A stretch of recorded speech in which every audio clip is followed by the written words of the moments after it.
Hello everyone, सभी लोग का स्वागत है most awaited anime solo leveling के अंदर। हाँ, ये सोलो लेवलिंग ही है, तो इस एपिसोड को अंत तक देखना और चैनल पर नहीं हो तो सब्सक्राइब कर देना। एपिसोड के स्टार्टिंग में हम लोग को 3 साल पहले की स्टोरी दिखाई जाती है, जहां पर हम लोग देखते हैं कि एक माउंटेन के ऊपर लड़ाई चल रही है और शिप में बैठे हुए लोग उस लड़ाई को देख रहे हैं। वो लोग अब कहने लगते हैं, कैप्टन, हम लोग को उनकी मदद करने के लिए जाना चाहिए।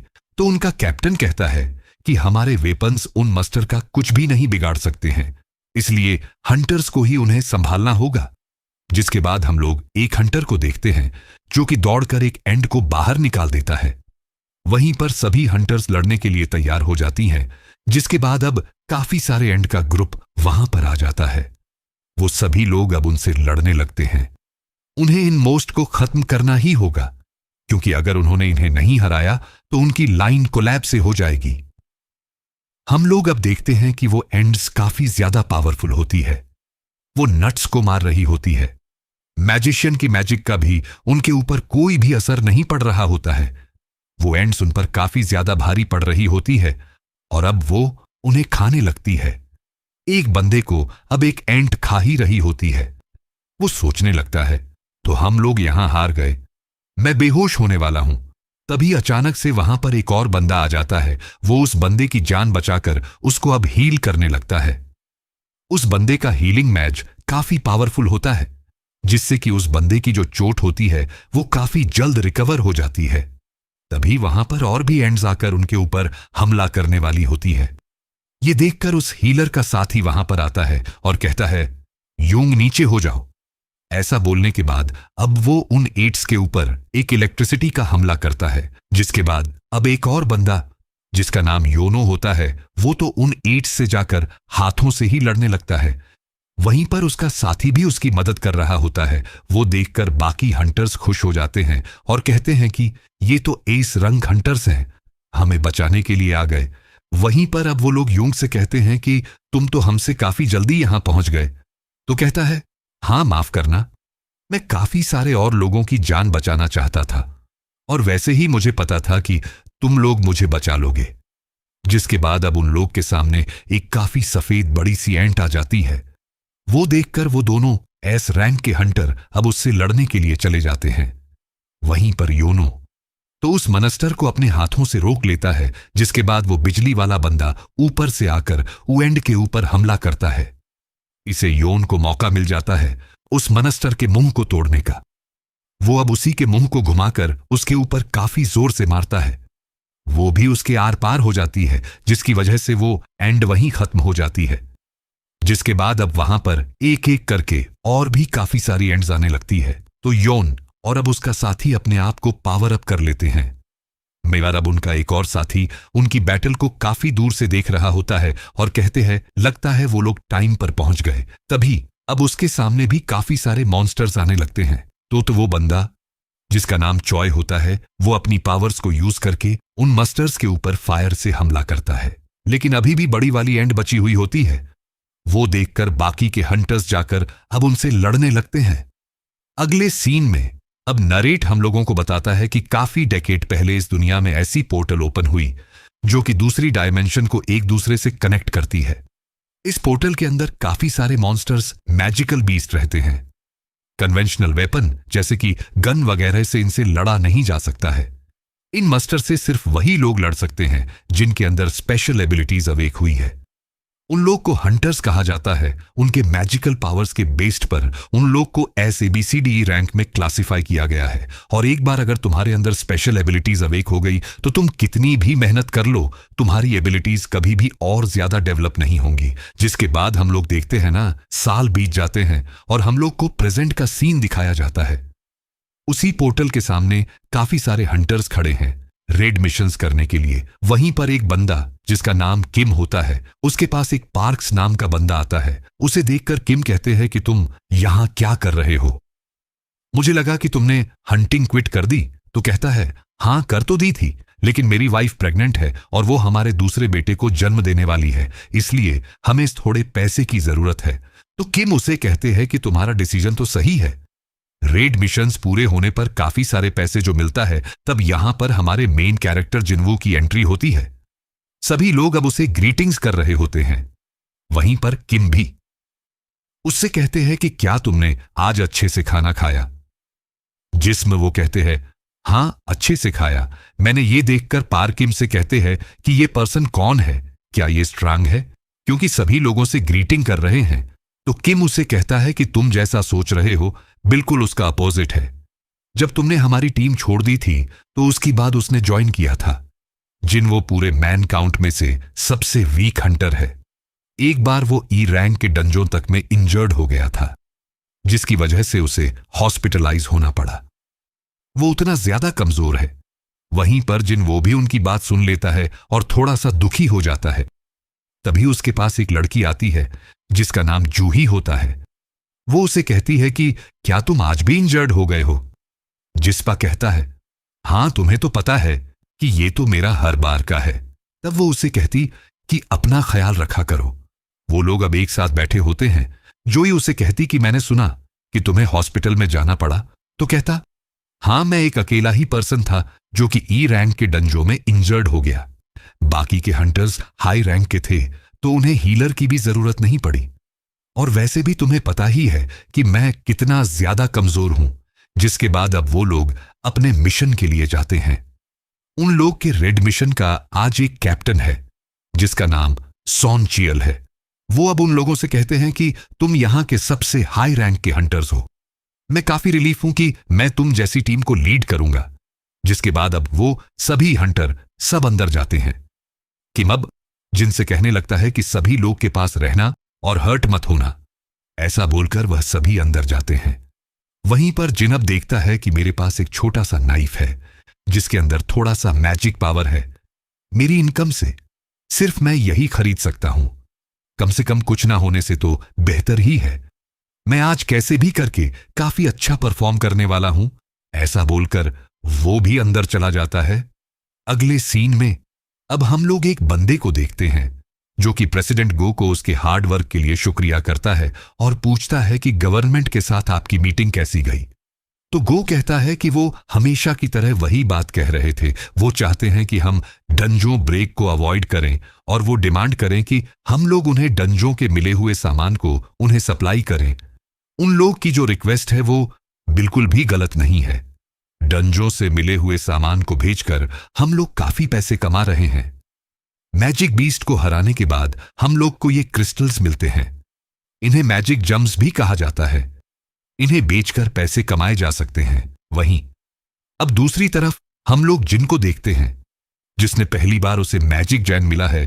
तभी अचानक से गोलमन आकर उसके ऊपर हमला करता है। वो गॉब्लिन थोड़ा सा पावरफुल होता है, इसलिए जिनको वहां से थोड़ा सा भागना पड़ता है। लेकिन अब वो वापस से उसके पास आकर अब उसके ऊपर हमला करता है। वो जैसे अब उसके ऊपर हमला करता है, जिन का जो नाइफ होता है वो टूट जाता है। इसी मौके का फायदा उठाकर वो गोब्लिन जिन के ऊपर हमला कर देता है। ये देखकर पाक जल्दी से जाकर अब उस गोब्लिन को मार देता है और जिन को बचा लेता है। वहीं पर अब हम लोग देखते हैं जिनका काफी ज्यादा खून निकलने लगा है। तभी जूही उसके पास जाकर उसके ऊपर अपना हीले मैजिक यूज करने लगती है और कहती है कि मैं तुम्हें हील कर दूंगी। जिन भी अब थोड़ा बहुत हील होने लगता है। वह सामने देखता है अपनी टीम को जो कि काफी ज्यादा पावरफुल होती है और वह मस्टर्स को काफी इजीली मार रहे होते हैं। अगले सीन में अब प्रेसिडेंट गो बताते हैं कि हाई रैंक मैजिक बीस्ट को हराकर जो जैम मिलते हैं उनसे और ज्यादा पावरफुल वेपन्स बनाए जा सकते हैं और स्ट्रंग है मैजिकल बीस्ट को हराने के लिए। लेकिन जो मानक क्रिस्टल डंजो से मिलता है वो भी वेपन की तरह यूज किया जा सकता है, लेकिन उनका इफेक्ट मैजिक जैम से ज्यादा नहीं होता है। और गवर्नमेंट चाहती है उनका यूज करना न्यू टाइप ऑफ एनर्जी के लिए, क्योंकि ये न्यूक्लियर पावर से सेफर है और हाइड्रो पावर और जियोथर्मल पावर से ज्यादा एफिशिएंट है। ये काफी कम एयर पोल्यूशन करता है, तो ये एक आइडियल ग्रीन एनर्जी की तरह है। गवर्नमेंट ये रिसर्च कर रही है कि मैजिकल जैम और माना क्रिस्टल से इलेक्ट्रिसिटी कैसे बनाई जा सकती है। हंटर्स जो रेयर रिसोर्सेज को एक्वायर करते हैं उन्हीं से ये काम पूरा हो सकता है।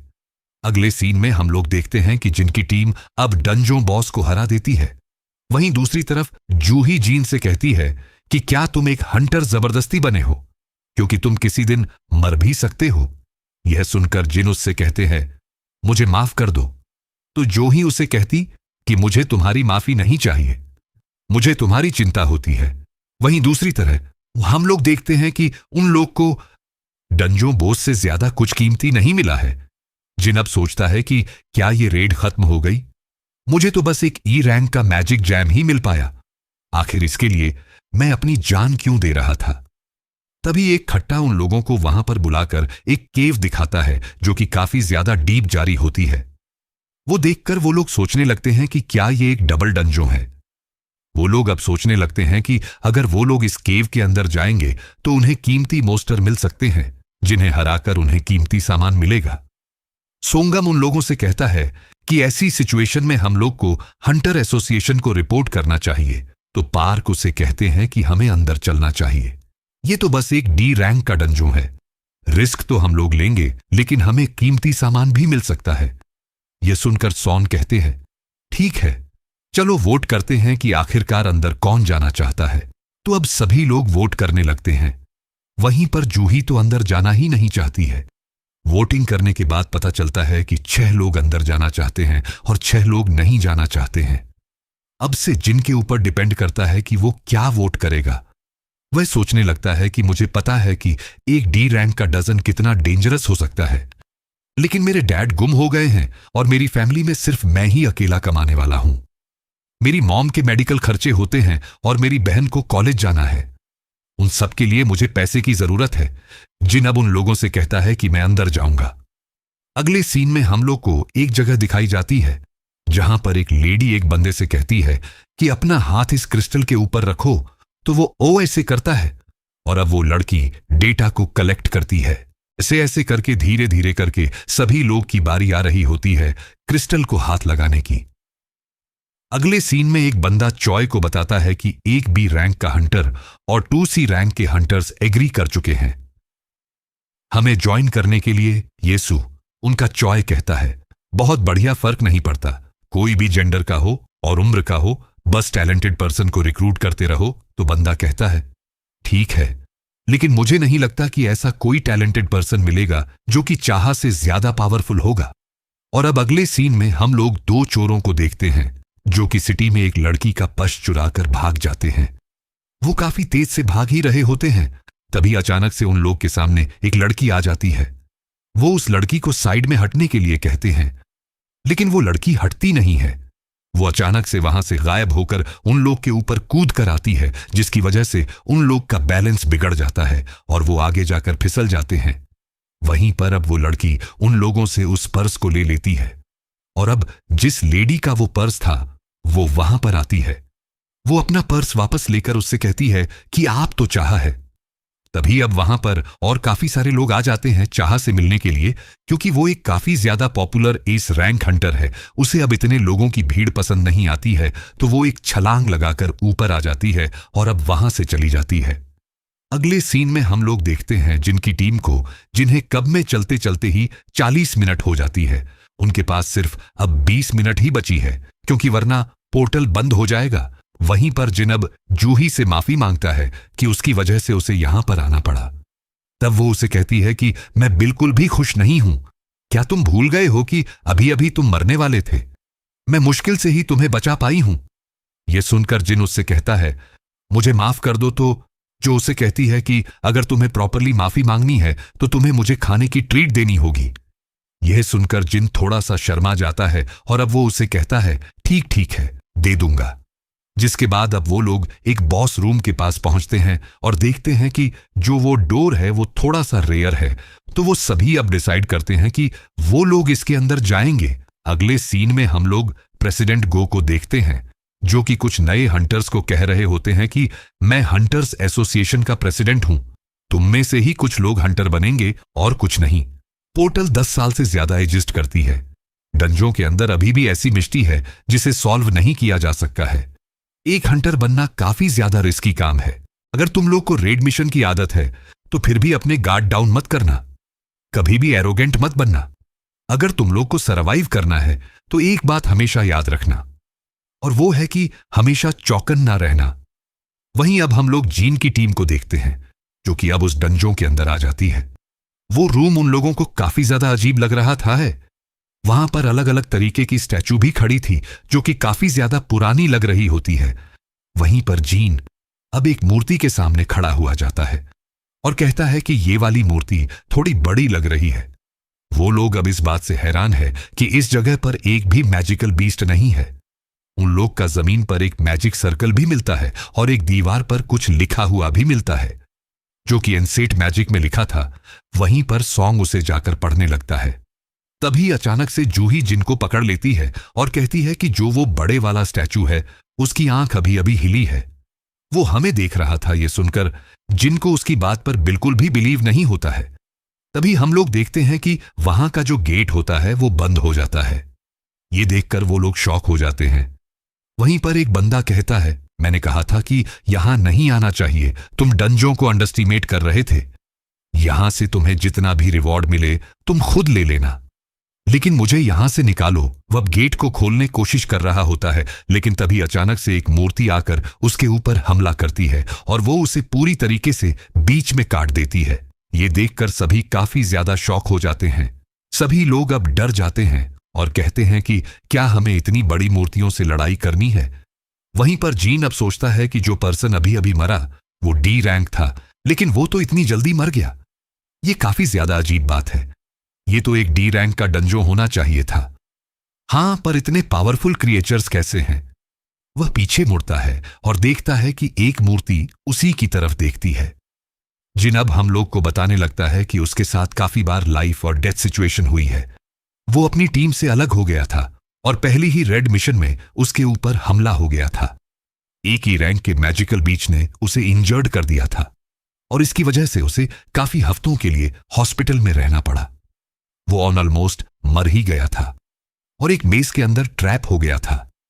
एक लो रैंक का जनी उसके लिए काफी ज्यादा डेंजरस है।